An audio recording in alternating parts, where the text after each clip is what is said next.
Amém. Vocês podem sentar.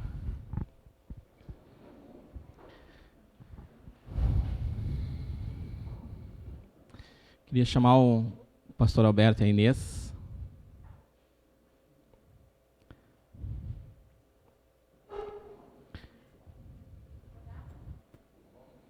Sim.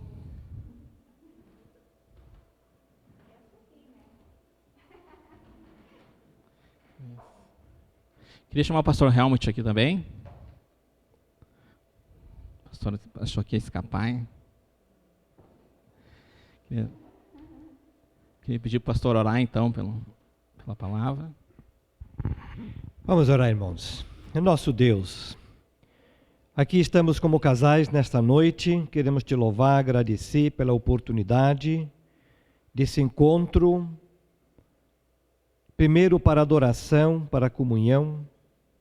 E agora para reflexão, para colocarmos nossas vidas, nosso casamento, diante de nós e diante da Tua Palavra. Pedimos, Senhor, que abençoe os nossos irmãos que serão mensageiros do Senhor, para que, movidos pelo Teu Espírito Santo, sejam instrumentos nas mãos do Senhor, que possam alcançar cada coração, para que nossas vidas dia a dia sejam moldadas para sermos mais parecidos com Jesus. E nossos casamentos, nossos relacionamentos possam proporcionar alegria e graça um ao outro. E juntos, honra e glória ao nome do Senhor. Use os teus servos agora, conforme a tua vontade. E prepare os nossos corações para ouvir, entender e aplicar a palavra. Amém.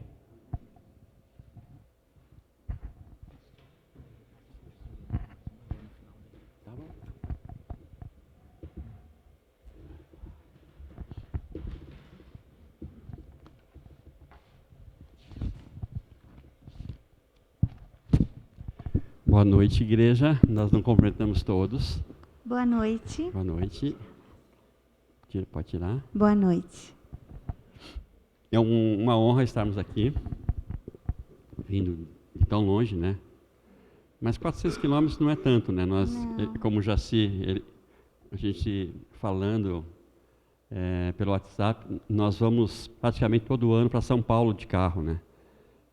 Então dá 1.100 quilômetros, 1.100 quilômetros para 400 é barbada, né? É bem tranquilo, não dá nada. Mas é uma honra estar aqui, juntos, vendo tantos casais, e o que nos alegra é que se temos casais aqui juntos, são casais dispostos a melhorar seus relacionamentos, para que com isso glorifique o nome do Senhor Jesus. Isso é legal a gente ver, ficamos muito felizes. Nós somos casados há 40 anos. 40 anos já.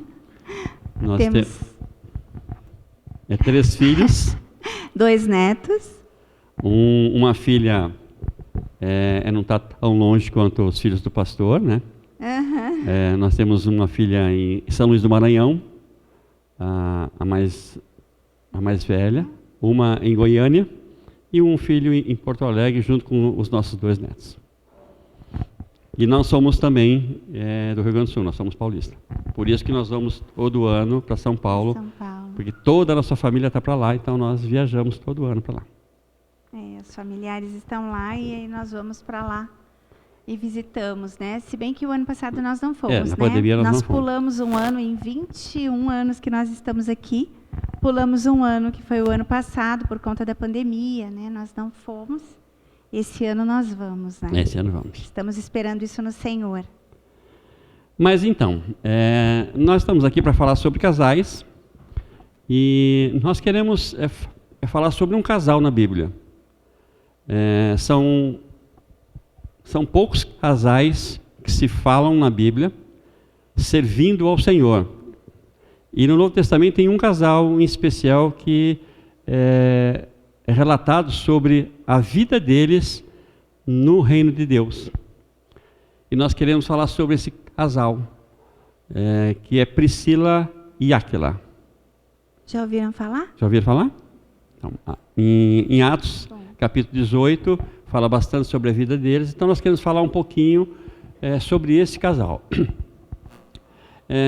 Fazendo só uma introdução, claro que nós vamos usar uma narrativa bíblica, a história deles, contada, né, em alguns trechos das Escrituras, mas é importante que esse casal, eles estavam em Roma, em Atos 18 relata isso, esse casal estava em Roma e, por decreto, eles foram expulsos de Roma. E eles foram para a cidade de Corinto. E na cidade de Corinto, eles encontraram Paulo.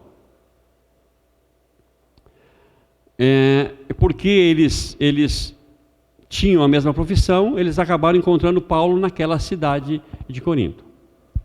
E uma coisa legal nesse casal, e é isso que nós queremos trabalhar com a nossa vida, nesse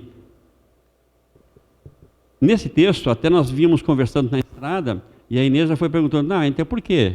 Por que tu pensa assim então? Então a gente já foi ministrado na estrada. Que não tem jeito, não tem jeito. Sempre nós seremos ministrados pela palavra de Deus com relação aos nossos relacionamentos. Se nós chegarmos a um dia à conclusão de que nós estamos bem e não precisamos ser ministrados de mais nada, talvez nós não tenhamos aprendido absolutamente nada na vida. Porque sempre nós temos oportunidade de aprender. Nós temos 40 anos de casado e nós vamos, sempre que nós podemos, nós vamos em eventos casais. Não para ministrar. Se tivesse nos convidado para vir aqui, para participar desse momento, e alguém estivesse ministrando, nós, se pudéssemos, viríamos também, sem nenhum problema. E nós fazemos isso, nós vamos em eventos para nós sermos ministrados. Nós fazemos cursos de casais para nós sermos ministrados o tempo todo. E é importante isso na nossa vida. E esse casal é um casal que tem uma característica marcante nas Escrituras. Tudo que se fala de Priscila e Áquila, não se fala de Priscila e Áquila. Separados. Todas as características que nós vamos ver agora desse casal é uma característica do casal. Nós damos um título para isso que nós falamos de Unidos para Servir. Era um casal que estava disposto a servir no reino de Deus. Vamos pensar um pouquinho aqui com relação a Roma, onde eles estavam. Eles estavam lá. Eles eram cristãos e foram expulsos de Roma. Porque eles eram cristãos. E chega em Corinto, eles continuam trabalhando no reino de Deus. Apesar daquela grande tribulação que eles passaram, eu não sei como é que foi isso, essa expulsão de Roma. O Império Romano era um império violento, mas eles foram expulsos. Mas eles tinham uma disposição em servir a Deus, como casal. Não individualmente, a gente encontra várias características de Paulo, de Pedro, de João, dos apóstolos, individualmente, mas desse casal não. Nada se fala sobre eles individualmente, sempre como casal. Eles cumprem o princípio, né, de família, que todo casal, todos aqui são casados? Ou tem alguém que é namorado? Alguém é namorado aqui? Namorados, noivos? Tá. Sim. O princípio de família, o princípio de relacionamento, de casal, de casamento de Deus, a gente vê lá em Gênesis. Depois Jesus fala sobre isso nos evangelhos e depois Paulo fala lá nas cartas. O princípio é um. O princípio é os dois, de dois se tornam uma só carne. Então, Priscila e Áquila, eles cumpriam isso, o princípio da aliança de Deus, do propósito de Deus para a família. Eles eram uma só carne. Então, eles estavam juntos todo o tempo, unidos para servir a Deus. Unidos para servir. E nós queremos falar dessas características desse casal. E para que nós entendamos que isso que esse casal viveu, nós podemos viver. Mais do que podemos viver, nós temos que viver. São características de um relacionamento que reflete a glória de Cristo. Então nós vamos falar um pouquinho, nós vamos ler alguns textos. Se vocês têm Bíblia aí, já abram, por favor, em Atos 18. Quem tem Bíblia no papel, pode abrir. Quem tem o smartphone, que é quase a maioria, né? Pode abrir, Atos 18. Eu ainda gosto do papel. Apesar que eu uso o smartphone, mas eu ainda gosto do papel. O capítulo todo, assim, é interessante, trata sobre... fala sobre Priscila e Áquila, né? É o texto que mais cita os dois, né? É o texto na palavra narra de Deus. A história toda deles. Que narra a história deles com Paulo, né? E também com Apolo. E a gente vai ouvir um pouquinho, vamos falar um pouquinho disso. E quando o Alberto falou de características, a gente pensa em caráter, né? As nossas características refletem o nosso caráter. Então, todos nós temos marcas em nós que refletem as nossas atitudes. Essas marcas internas, que nós chamamos de caráter, é que refletem as nossas ações. Então, nós agimos, às vezes a gente dá uma curva, né, no nosso caráter, mas a gente age normalmente de acordo com o que a gente é, do que a gente pensa. E o caráter tem muito disso, né, em nós. Nós agimos e fazemos, e numa discussão, por exemplo, numa conversa, numa reunião de amigos, a gente acaba concordando ou discordando de determinadas coisas de acordo com as nossas características internas, que é o nosso caráter. Então, se eu perguntasse para vocês agora, como é o seu caráter? Quais são as características do seu caráter? A gente tem um pouco de dificuldade, né? Não precisam responder, mas quando eu tenho uma escola de educação infantil, a gente coordena uma escola de educação infantil, e quando a gente faz entrevista, é uma pergunta que eu faço para as educadoras e para os profissionais que vão ali. Eu pergunto, quais são as suas características internas? O que tu tem de pontos positivos e pontos negativos? Eu estou querendo saber do caráter da pessoa. Aí a pessoa começa a falar assim, não, eu faço isso, eu estudei isso. As pessoas falam de... Começa a falar do que faz. Do que faz. E não do que é. Do que é. Né? Então, são coisas... É lógico que as nossas ações refletem o nosso caráter. Então, eu faço e vivo de acordo com aquilo que eu sou internamente. E quando a gente fala de casal, é interessante como a gente chegou nisso, né? E a gente entende que foi uma inspiração de Deus para a nossa vida, um ensino de Deus para a nossa vida, sobre o caráter desse casal. Esse casal tem um caráter específico. Então, é difícil a gente pensar nisso assim, né? Humanamente falando. Eu tenho as minhas características, eu tenho o meu caráter, o Alberto tem o dele. Mas nós, como casal, somos uma pessoa. Somos uma só carne. Para Deus, nós somos uma só carne. Vocês que vão se casar, né? Pensem nisso com cuidado. Porque hoje vocês são dois. Quando se casarem, vocês serão uma só carne. E o que Deus uniu, não separe o homem, isso é um outro assunto, mas só para abrir um parênteses. Mas vamos no caráter desse casal. Quando a gente fala de caráter de casal, é difícil, né? É complicado. Como é que eu e o Alberto, como casal, temos um caráter? Ou seja, nós não somos diferentes nisso. Somos iguais. É possível? É. Porque a palavra nos diz que é. Vamos falar alguma coisa sobre Priscila e Áquila. Uma coisinha só interessante. Quando nós casamos há 40 anos atrás, ela tinha uma personalidade e eu tinha a minha personalidade. Porque nós viemos de famílias diferentes. Então, nós de famílias diferentes, temos culturas diferentes, formas diferentes, e nós juntamos duas culturas diferentes para fazer uma Bem outra. diferentes. Além de sermos homem e mulher que pensam diferente. É só Deus para fazer dar Só certo o mesmo, Senhor. né? Aham. Tudo isso. Só Só Ele. o Senhor. Mas o interessante é que, isso a gente sempre fala, né? Um dos segredos para o casamento dar certo é abrir mão dos direitos. Viver em prol do outro. Isso a gente foi aprendendo no decorrer desses 40 anos. Muito exercício. Muito exercício. Muito exercício. E continuamos, tá? Continuamos aprendendo. Continuamos.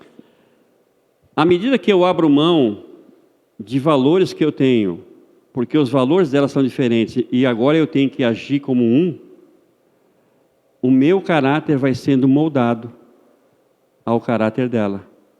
E ela, se fizer a mesma coisa, o caráter dela vai sendo moldado ao meu caráter. Então isso vai construindo um caráter de um casal. Onde nós vamos pensar a mesma coisa em tudo? Não, claro que não. Porque isso é uma construção. Mas o tempo todo nós estamos moldando um ao outro. Então, às vezes, eu gosto de coisas que ela não gosta, então, essa é a minha parte, tá? A minha parte é fazer uma transformação na minha vida, não na dela. Isso é com ela. E o Senhor. Eu tenho que cuidar da minha vida. Então, se eu faço algo que desagrada a ela, por mais que eu goste, ela não tem que passar a gostar do que eu faço. Eu tenho que mudar aquilo que a desagrada. E vice-versa. E assim a gente vai moldando o nosso caráter um na vida do outro. Isso é colocar o interesse do outro antes do seu, né? E é um ensino da palavra. Buscar antes o interesse do outro. Querem ler um pouquinho mais sobre isso? 1 Coríntios capítulo 13, quando fala do amor. O amor. A grande característica do amor é buscar o interesse do outro. A gente fala muito disso, né? O amor sacrificial, o amor ágape. Não falamos bastante disso, né? O que é um amor? A gente vai falar um pouquinho disso. O que é isso? É buscar o interesse do outro. Então, busque o interesse da sua esposa. Busque o interesse do seu marido. Está aí a felicidade no Senhor. Esse é o segredo. Esse é o segredo. E falando disso, a gente vê aqui no versículo 3, que quando eles chegaram em Coríntios, né, eles foram expulsos de Roma. Imagina tu saindo de uma cidade expulso, né, sai correndo e vai embora. E aí tu chega em outro lugar que tu não conhece ninguém e você precisa trabalhar. Então eles começaram a trabalhar e eles tinham o mesmo ofício de Paulo. Por isso eles trabalhavam juntos, eles eram fazedores de tendas. Então me imagina no seu trabalho. Então tu sai de casa, tu vai trabalhar todos os dias, né? Para quem trabalha fora de casa, num contexto de uma empresa, numa instituição, e você tem lá pessoas que você precisa conviver todos os dias. Você tem o seu chefe, ou você é o chefe, mas você precisa se sujeitar às pessoas todos os dias. Você precisa se relacionar com essas pessoas amigavelmente, ou pelo menos socialmente, de uma forma tranquila, em paz, manter a paz. E a gente precisa disso e acaba fazendo porque a gente precisa do salário, do dinheiro, e a gente se submete. Não é verdade? É isso, é verdade, né?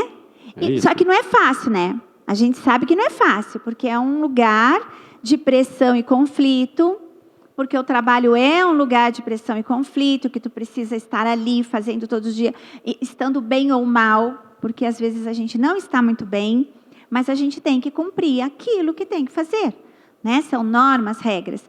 Imagina Priscila e Áquila, eles trabalhavam juntos. Todos os dias, além de morarem juntos, dormirem juntos, acordarem juntos, né? Almoçar, jantarem, eles ainda trabalhavam juntos. Já pensaram nisso? Vocês agora como casais, vocês trabalharem na mesma empresa, juntos. O dia inteiro. O dia inteiro.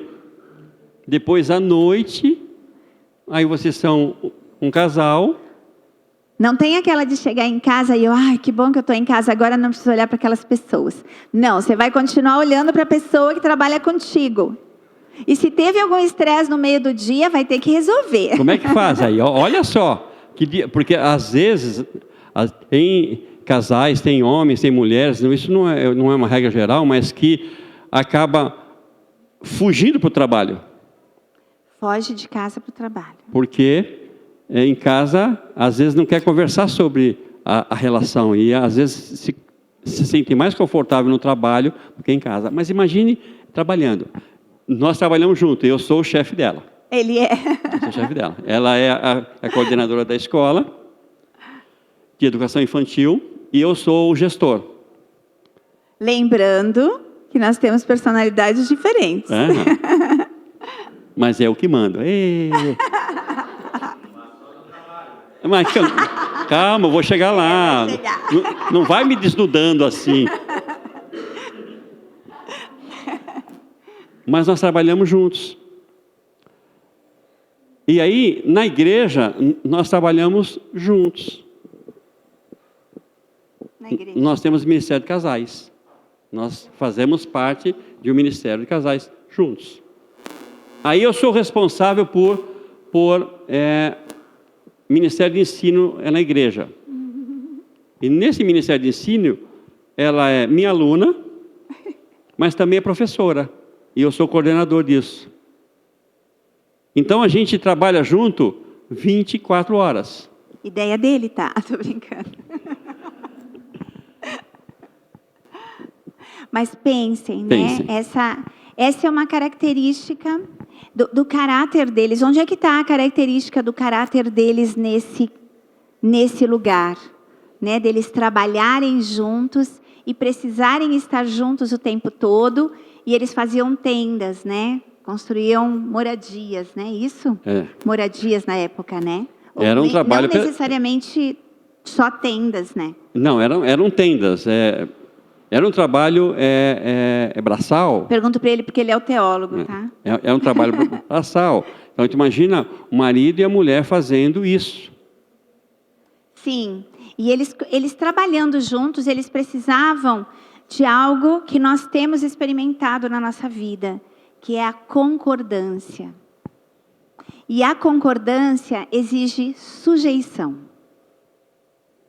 E saber se submeter ao outro é uma característica do nosso caráter que precisa ser trabalhado como filhos de Deus. Não é submissão e nem subjugação. A gente não está falando aqui de servidão. Não estamos falando de escravidão. Nós estamos falando de sujeição em amor. De olhar para o outro e olhar o interesse dele e entender que ele se não é filho de Deus ainda, ele é criatura de Deus. E eu preciso pensar no outro como uma pessoa importante que Deus criou. Ou que Deus salvou, se já chegou nesse ponto. E se eu penso nessa concordância, como casal falando agora, né, trabalhando junto com ele, que não é fácil trabalhar junto, não é. Não é. Porque ele tem as ideias dele como profissional, eu tenho as minhas ideias como profissional, e como é que a gente chega nessa concordância? Conversando. Que uma outra característica do caráter do homem é ser social. Então eu preciso conseguir me comunicar e conversar com o outro, ouvir o outro, né? A palavra diz que nós devemos ser tardios para falar e prontos para ouvir. Então eu ouço o outro, eu primeiro penso no ponto de vista dele e depois eu respondo. E como eu vou responder? Em mansidão. Eu vou responder em humildade. Isso são características do caráter. E com certeza Priscila e Áquila tinham isso. Porque nenhuma passagem, nenhuma palavra que fala deles aqui diz que eles discordavam. A gente vai seguir falando do caráter deles, mas uma característica deles era ser diligente no trabalho. Eles trabalhavam, outra característica como trabalhadores é que eles eram diligentes. Eles trabalhavam, eles eram incansáveis. Eles não desanimaram ao ponto de se deprimirem por terem sido expulsos de Roma, irem para Corinto. Provavelmente foram perseguidos, né? A gente vai ver um pouco mais adiante no texto. Eles foram perseguidos, mas eles trabalharam, eles buscaram diligentemente e concordantemente fazer o melhor que podiam. Olha a concordância desse casal com relação... Nós estamos falando de uma questão profissional desse casal, mas nós poderíamos falar de muitas outras coisas. O nosso trabalho é no lar. Como é que nós trabalhamos em casa? E em casa, quando nós casamos, ela parou de trabalhar quando engravidou. E eu fiz o seguinte plano. No mês que ela tivesse a criança, eu saí em férias. Então, o médico sempre acertava exatamente o dia que ia nascer. Os 3 filhos. E eu marcava as minhas férias para começar 3 dias depois que a criança estava em casa. Porque aí eu assumia toda a atividade da casa. Ela só ficava amamentando. Era verdade. Gente, eu nunca trabalhei tanto na minha vida trabalhando em casa. Assim, ó, é na boa. Passa logo esse mês para voltar às atividades seculares. Porque se trabalha muito. Então, nós podemos pensar nisso, homens. Nós precisamos trabalhar juntos com as nossas esposas em tudo. Talvez não seja uma atividade profissional, como nós. Tudo bem? Mas as nossas atividades continuam quando a gente chega em casa. Nós precisamos entender isso. Que nós somos um. E como sendo um, nós fazemos tudo juntos. Até a loucinha, limpar a casa, a comidinha. A roupinha no varal. Não gosto disso. Mas... Não gosta. Não gosto. Não gosta. Mas isso é uma comunicação importante. Tem coisas que o outro não gosta de fazer. E que eu gosto, né? Gosto. Tem coisas que eu desgosto menos, tem coisa que ele desgosta menos. Então, assim, trabalhar é árduo, né, gente? Ninguém vai dizer aqui que trabalhar é, ai, que delícia, né? Trabalhar é árduo. Lógico que a gente gosta de ter um emprego, né, de poder ser produtivo, mas trabalhar é árduo, né? E fazer a tarefa de casa é necessária. Então, nós, nesse sentido também, aprendemos a trabalhar juntos. Então, em casa... não existe a responsabilidade de um sozinho, né? Existe a responsabilidade de ambos, de uma só carne. Então, a casa é nossa. E em Pedro diz isso, né? 1 Pedro 3,7, depois leiam ali. O marido vivendo a vida comum do lar, comum com a esposa, né? E a concordância? Vamos falar um pouquinho da concordância. Esse casal concordava tanto no que eles faziam, que quando eles encontram Paulo... O que eles fazem com Paulo? Ali no versículo 3. Leia aí o versículo 3. Atos 18, 3. Por ser do mesmo ofício, com eles morava e juntos trabalhavam. Paulo tinha o mesmo ofício. Levaram Paulo para morar com eles. Paulo foi morar com eles. Paulo foi morar com Priscila e Áquila. Imagina agora assim, pensa. Eles conheceram Paulo. Como é que eles levam um homem para morar em casa? Eles tinham que estar muito sintonizados. Muito. Com o que eles estavam fazendo. Eles tinham que ter uma consciência de propósito muito grande. Porque eles levaram este homem para morar em casa. Aí é uma outra característica deles. Característica de caráter de hospitalidade. Hospitalidade. Eles eram hospitaleiros. E isso é interno, né? Ou eu quero receber as pessoas, ou eu não quero receber as pessoas. Ou eu estou disposta a abrir a minha casa, abrir a minha vida. Porque aí quando eu levo alguém para minha casa, quando eu coloco alguém debaixo do meu teto, para comer junto na minha mesa, nos mesmos horários ou diferentes do meu, eu estou sendo hospitaleira e isso é interno, eu quero isso, e eu estou abrindo a minha vida. Para isso, eles precisavam ser um casal transparentes. E olha quem eles levaram para casa. Paulo, o apóstolo. E eles sabiam quem era Paulo. E eles, vamos pensar aqui, né? Aí acontece uma situação ali, vocês precisam levar os pastores lá para morar na casa de vocês. Eles não podiam ser um fazendo casal tenda. E depois em casa outro. Ou lá pregando o evangelho lá na rua. Nas sinagogas. Na sinagoga, e depois em casa se pegavam, ou, né? Eles estavam com o pastor em casa o tempo todo. O pastor trabalhava com eles, ia para casa, jantava, arrumava, estava junto. Estava no meio também das discussões do casal, que todo casal tem a sua conversa séria. Todo casal tem a sua DR? Como é que chama? DR é discussão. Como é que chama? Deixa pra lá. A gente nem sabe. Então, todo casal tem esse momento. E Paulo fez parte disso. Pensem como era o caráter desse casal. A transparência. A transparência. Mas para eu ser transparente, e eu preciso estar disposta a mostrar a minha vida e viver bem.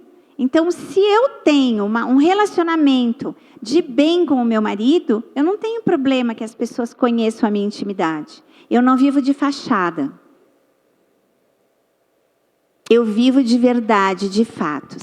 A gente costuma falar assim, se tu vier perguntar para mim quem eu sou, eu vou te falar quem eu sou. Mas se quiser saber de verdade quem eu sou, pergunta para ela. É ela que sabe, não sou eu. Eu vou falar o que eu quiser falar. Essa é a verdade.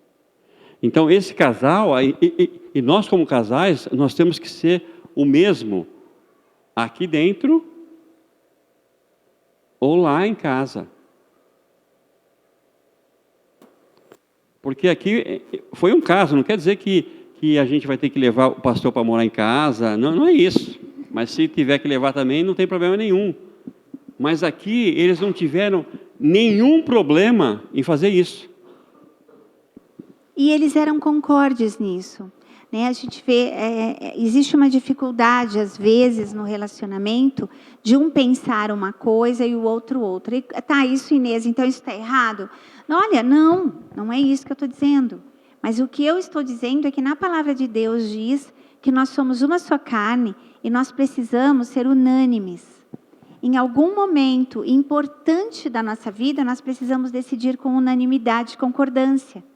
Priscila e Áquila viviam um momento de tensão, pressão e conflito. E coisas importantes eles precisaram decidir rapidamente. Paulo vai ficar onde? Na nossa casa. E nós vamos ter que viver, né? Nós vamos ter que revelar, nós somos quem? Para que Paulo concorde também em viver na nossa casa. Ou ele vai ter que nos discipular, nos ensinar a como ser uma família, que Paulo falava muito bem sobre casamento.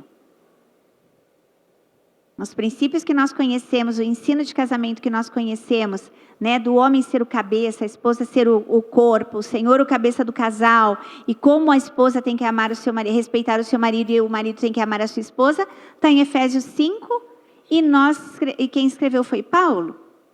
Então, se ele estava na casa de Priscila e Áquila, ele andava com eles e usava os dois como seus discípulos, e ele, depois a gente vê que ele envia eles para ficarem sozinhos em Éfeso, discipulando as pessoas, eles tinham essa vida. E a única forma de ter concordância é conversando, ao tal da DR, né? É o tal do DR. Discutir o relacionamento. Isso. Discutir o relacionamento. Né? Que usa. Mas a comunicação, ela é de fundamental importância para que se haja concordância. É legal discutir o casamento, conversar sobre o casamento, assim, as dificuldades, os dilemas. É tenso, né? É meio tenso às vezes, né? Mas é necessário. Nós precisamos nos comunicarmos um com o outro. Então, o que eu estou fazendo de mal, que ela está observando e eu não, ela precisa falar, eu preciso falar, nós precisamos discutir, nós precisamos conversar, nós precisamos chegar a um bom termo, nós precisamos orar sobre o assunto. Então, isso vai gerando a mesma forma de pensar. A mesma forma de pensar, porque nós estamos nos comunicando. Então, a concordância sem comunicação, ela inexiste. Não existe. E essa comunicação, ela precisa ser de uma forma não violenta. A comunicação não violenta é aquela comunicação que não julga. É aquela comunicação que não pensa com malignidade, que não pensa o mal do outro. É aquela comunicação que não justifica os seus próprios erros. A comunicação que precisa acontecer num casamento é a comunicação de ouvir primeiro, acolher a fala do outro e não procurar justificar se foi alguma coisa que tu fez que magoou o outro.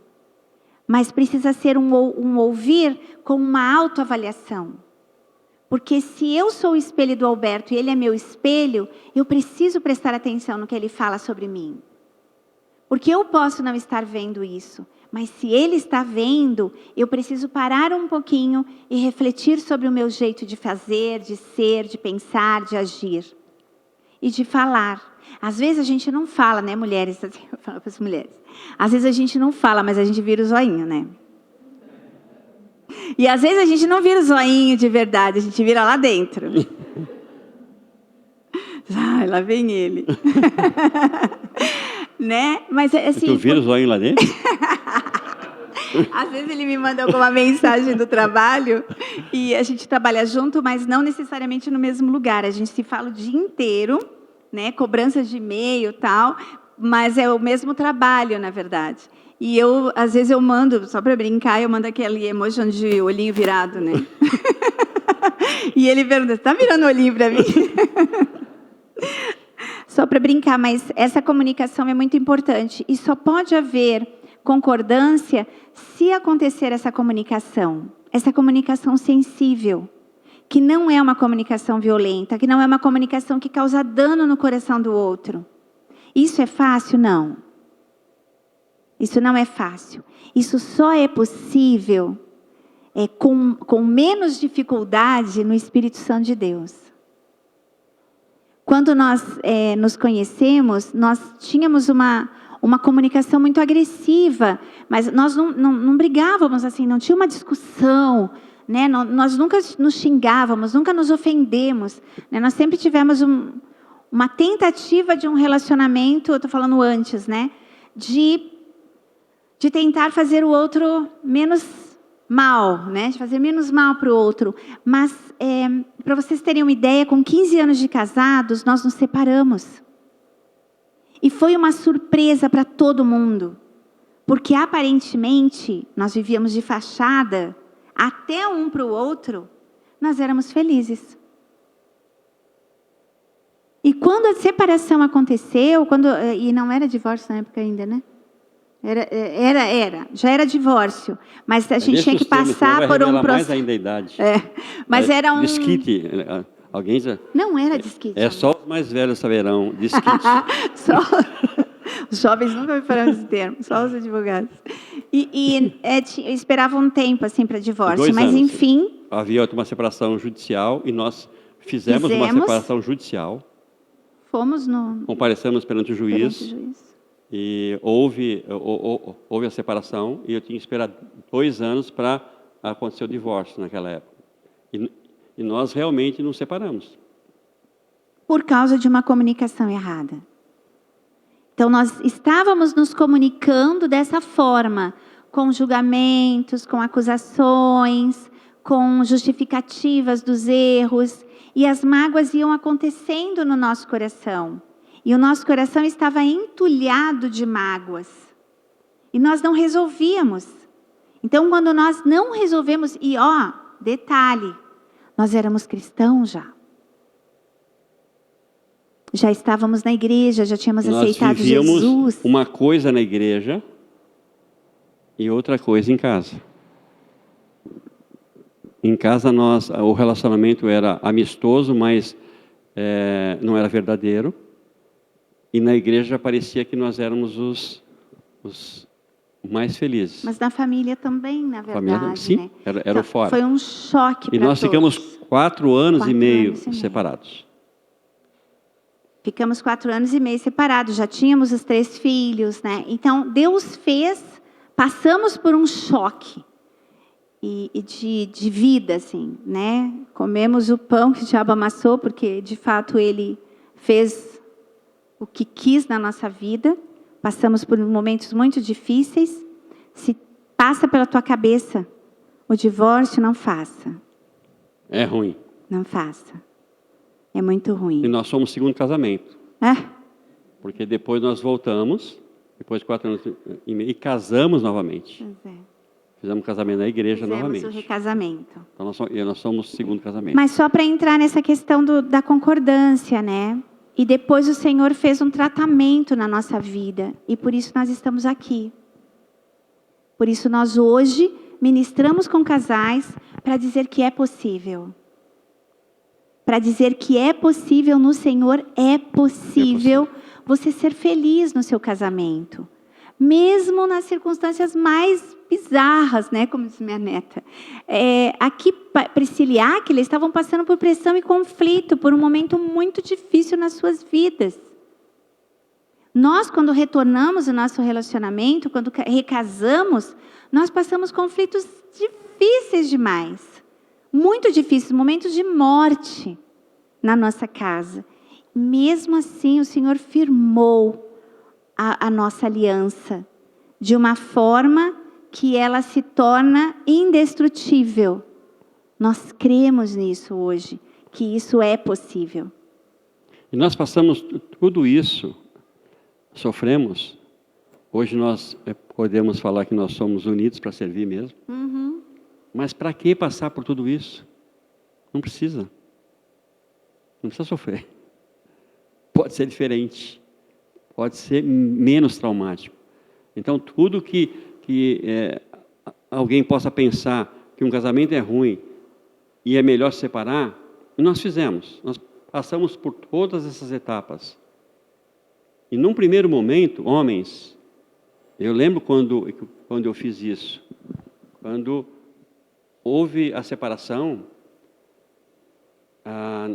nós estávamos vivendo um momento difícil e a separação, para mim, me deu um alívio gigantesco. Eu pensei assim, sou solteiro de novo. É uma sensação de liberdade e, ao mesmo tempo, um vazio violento. Nós não somos mais os mesmos.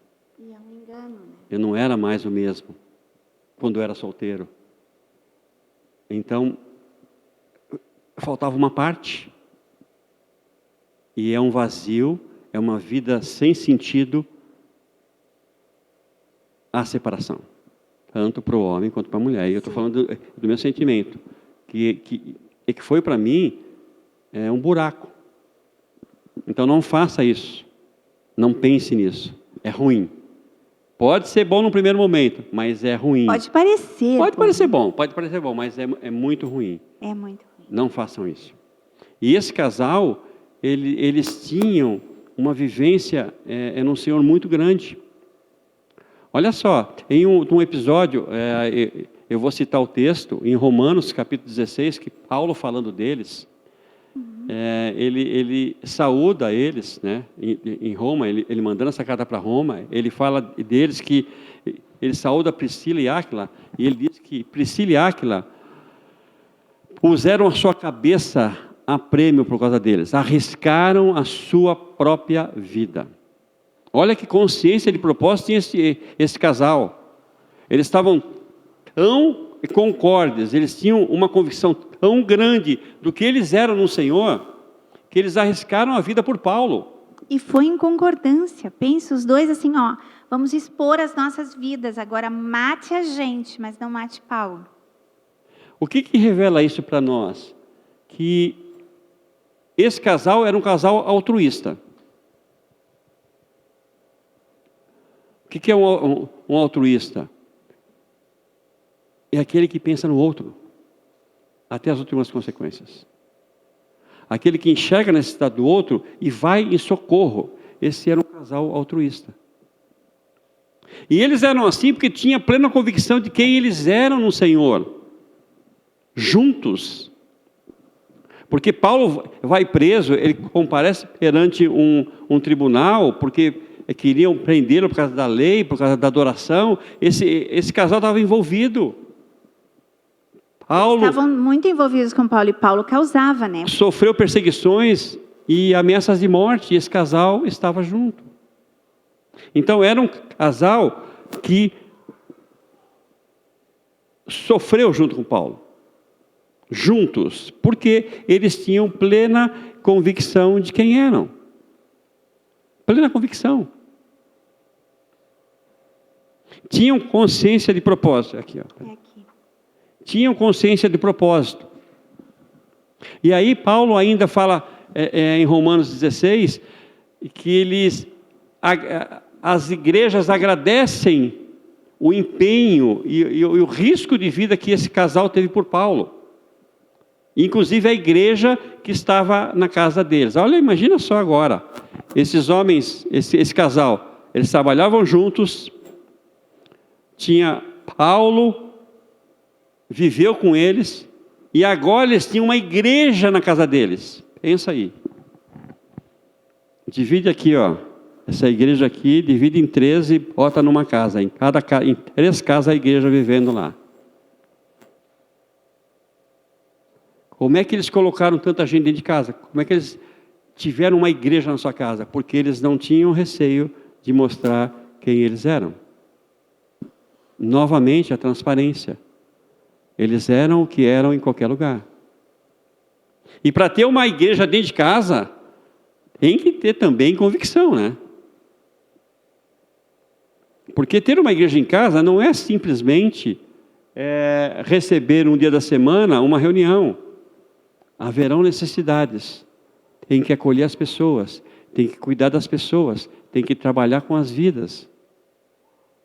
Às vezes tem que abrir mão dos nossos horários, dos nossos desejos, até as nossas necessidades, elas ficam em segundo plano. Isso é ter uma igreja em casa, isso é cuidar de uma igreja. E esse casal cuidava de uma igreja. Pensa nisso. Essa questão de ter uma igreja em casa é bem importante, né? Porque ter uma igreja em casa, para ter uma igreja na minha casa, eu preciso ser de fato a igreja de Cristo. E ser a igreja de Cristo é ter o caráter de Cristo. Então, para que nós possamos, assim, viver essa vida de união, de concordância, de termos as mesmas características de caráter, no casal, ter o mesmo caráter como casal, eu preciso olhar para Jesus. Não é possível eu conseguir tudo isso se eu não olhar para Jesus. Se eu não tiver Jesus no centro da minha vida. Se Ele não for o meu Senhor. Se Jesus não for o meu Senhor, eu não tenho condições de fazer isso. Em algum lugar a coisa vai parar. E às vezes a gente está na igreja, né? A gente sabe disso porque nós vivemos isso. A gente está na igreja, a gente está servindo na igreja, a gente está fazendo a obra, mas o nosso coração não é do Senhor. Ele não é o nosso Deus aqui dentro. Existem outros ídolos aqui dentro. Pode ser o meu eu, pode ser o meu marido, pode ser os meus filhos, pode ser o meu casamento, pode ser a igreja, pode ser o meu ministério. Quando são estas coisas, quando são estas pessoas que estão no meu coração tomando trono, lugar de Deus, é muito difícil que eu consiga isso. Viver uma vida unida com o meu marido como igreja de Cristo e ter a igreja na minha casa. Então, antes de qualquer coisa, eu preciso entronizar o Senhor no meu coração. Ele ser o Senhor da minha vida, Ele ser o Senhor do nosso casamento.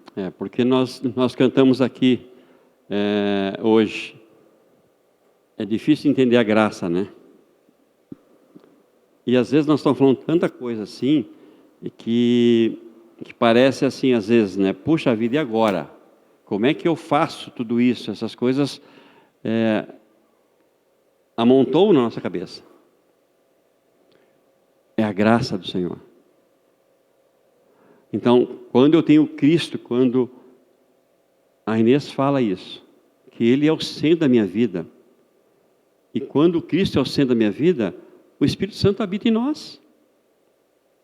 E aí nós temos todas as condições de ser um casal, que nós podemos dizer assim, somos unidos para servir.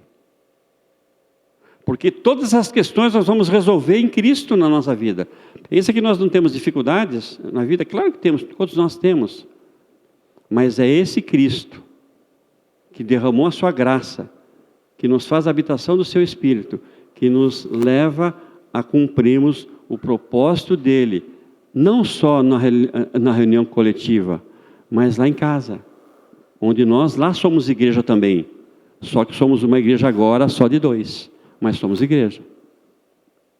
Então, o que nós somos aqui, nós temos que ser lá, em casa. Porque nós costumamos falar, a gente está indo para o final, nós costumamos dizer sempre, uma igreja forte é constituída de famílias fortes. Eu tenho que ser igreja lá em casa. Aqui, eu só vou continuar sendo o que eu sou. Ou vai ser uma máscara. E para a gente concluir aqui, eu queria ler um texto em Efésios, capítulo 5. Eu mudei. 4? Outro, tá. A Inês citou esse Paulo que falou muito sobre relacionamento, né? Ele foi o que mais falou sobre isso. E ele fala uma coisa no texto que fala que o homem deve amar a mulher, que a mulher deve respeitar o marido, aquele texto que a gente já conhece de Efésios 5. Então, tudo isso ele termina dizendo assim, no capítulo 5, versículo 32. E esse mistério, esse relacionamento que ele diz que é um relacionamento de amor, de sujeição, de respeito, esse mistério é grande, mas eu me refiro a Cristo e à igreja.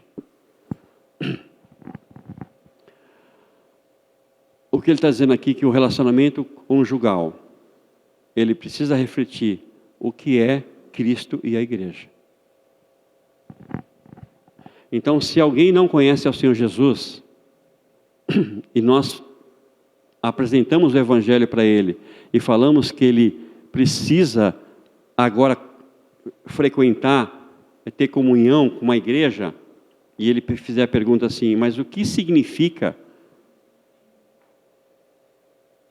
esse relacionamento agora que eu tenho que ir para a igreja? O que é isso? Como é que funciona isso?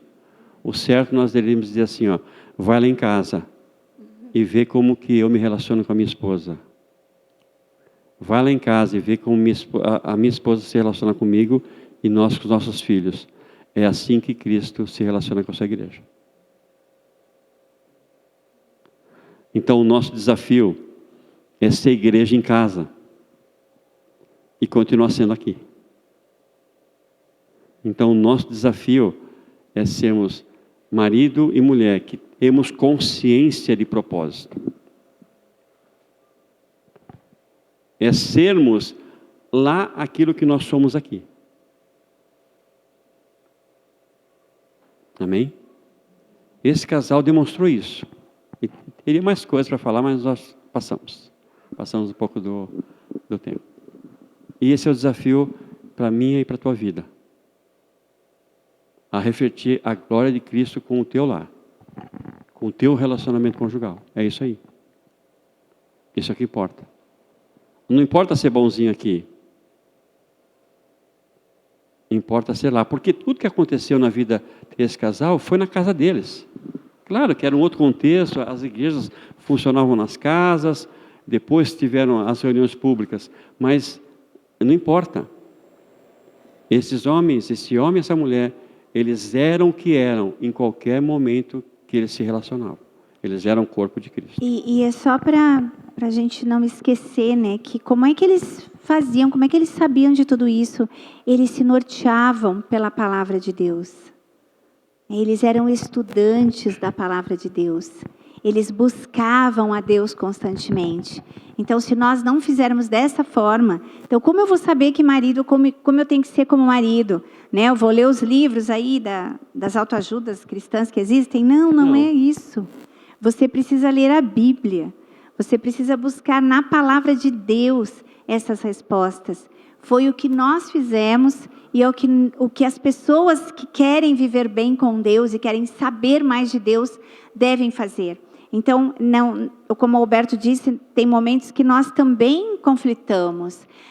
Às vezes, acontecem muitas vezes de nós não concordarmos. E o que a gente faz com isso? A gente vai buscar essa referência no Espírito Santo de Deus. Eu preciso estar sensível à voz do Espírito, porque Ele vai me dizer, o que tu está fazendo, mulher? Porque a palavra de Deus nos confronta. Que não Sempre. É uma acusação. Mas nos confronta. Mas é uma reflexão, né? Para nós pararmos e pensarmos na nossa atitude. E quando eu sou confrontado com aquilo que a palavra de Deus me revela, vamos falar agora de relacionamento, continuar falando. Como é que eu faço isso? Como é que eu resolvo isso? O Senhor Jesus vai fazer. O Espírito Santo vai nos dar força para isso. Nós não estamos sozinhos. Nós não estamos arrumando o nosso relacionamento conjugal na força, no braço. Nós estamos arrumando o nosso relacionamento conjugal a cada dia por orientação da sua palavra e por ação do Espírito Santo que em nós habita. E a graça desse Deus maravilhoso que nos alcançou, que nos atinge, que nos alcançou. Amém? Amém? Estamos entendidos? Vamos ter esse desafio de sermos a igreja em casa. A igreja em casa. A igreja em casa. Olha só que legal. Precisa começar em nós. Mulheres, quando vocês olharem para o marido de vocês, olha, fique em pé, fique em pé, fique em pé. Vamos praticar um pouquinho. Vamos lá. Talvez o que você vai falar agora, ou que você vai pensar, mas vai falar, seja profético, mas não faz mal. A mulher vai olhar para o marido, olha, ó, de frente, por favor, de frente. Não precisa ficar olhando para nós, é de frente. Não olhem para nós. A mulher está no olho. Olhando no olhinho dele. O que a mulher está vendo agora, nesse momento? Tu é Cristo na minha vida. Esse homem que você está olhando, ele é Jesus na tua vida. E o marido está vendo o quê? Ele está vendo a igreja. Está vendo a igreja, corpo de Cristo, pelo qual Jesus morreu. Se Jesus morreu pela igreja, o que tu está olhando, meu amado irmão, é a igreja, morra por ela. Mulher, se tu está vendo o Jesus que morreu por ti, é esse que tu tem que confiar. É esse que tu tem que amar. Porque ele é o Cristo na tua vida. E agora, antes de nós encerrarmos, continua assim. Eu queria agora que vocês olhassem bem fundo no olhinho um do outro. Bem fundo. Vê se consegue se olhar no olho dele.